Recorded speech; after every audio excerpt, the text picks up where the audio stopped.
Kernel, இப்போ பாகிஸ்தானுடைய 2 போர் விமானங்களும் சுட்டுவீழ்த்தப்பட்டிருக்கிறது. நம்ம இதுக்கிடையில் நம்மோட திரு மாணிக்கம் ஐஎஃப்எஸ் இருக்காங்க, அவங்களுடைய பேசிட்டு வந்துடலாம் சுருக்கமா. திரு மாணிக்கம், நம்ம தொடர்ச்சியாக 2-3 நாட்களாக இது குறித்து பேசிட்டு இருக்கிறோம். பாகிஸ்தானுடைய மூவ் என்னவா இருக்கும் அப்படின்னு பார்த்தோம். இன்று மாலை நம்முடைய வெளியுறவுத்துறையிலிருந்து தெளிவாக ஒரு மெசேஜ் சொல்லப்பட்டது.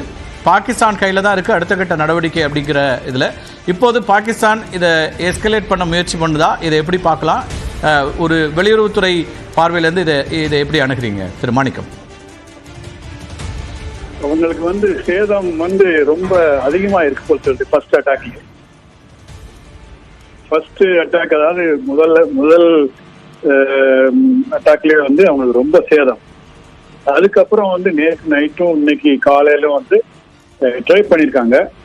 அதையும் நம்ம தடுத்து நிறுத்திட்டோம். நமக்கு அந்த ஆர்டிலரி ஃபயரிங்ல தான் லைன் ஆஃப் கண்ட்ரோல்ல ஜம்முவும் அவங்க பாகிஸ்தான் ஆக்குபைட் காஷ்மீர் இந்த பார்டர்ல ஃபயர் பண்ணல தான் சிவிலியன்ஸ் நிறைய டேமேஜ் ஆயிருக்குது. ஆனா அவங்க 15 ராணுவ இன்ஸ்டலேஷனை ட்ரை பண்ணாங்க, அது ஃபெயிலியர் ஆயிட்டு.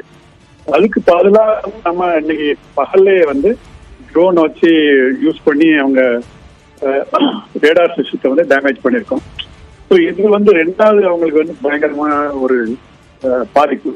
ஸோ இதை அவங்க ஜஸ்டிஃபை பண்ணணும்னா இப்படி அட்டாக் பண்ணுவாங்கன்னு எதிர்பார்த்துக்கிட்டு இருந்தது தான், அதை போய் தான் பண்றாங்க. இப்போ த்ரூ அவுட் எல்லா இன்டர்நேஷனல் பார்டர்லையும், அது ஜம்மு காஷ்மீர் முடிஞ்சதுக்கு அப்புறம் உள்ள பார்டர் இன்டர்நேஷனல் பார்டர், அங்கேயும் ராஜஸ்தான், குஜராத் இந்த எல்லாத்துலயும் அவங்க அட்டாக் பண்ணிட்டு இருக்காங்க. இது நம்ம எதிர்பார்த்தோம் அவ்வளவு 30% அப்படின்னு எதிர்பார்த்து. ஆனால் இது எப்படி நம்ம முறியடிக்கிறோம் அப்படின்னு பார்க்கணும். ஓகே சார், ஓகே பேசலாம், தொடர்ந்து பேசலாம்.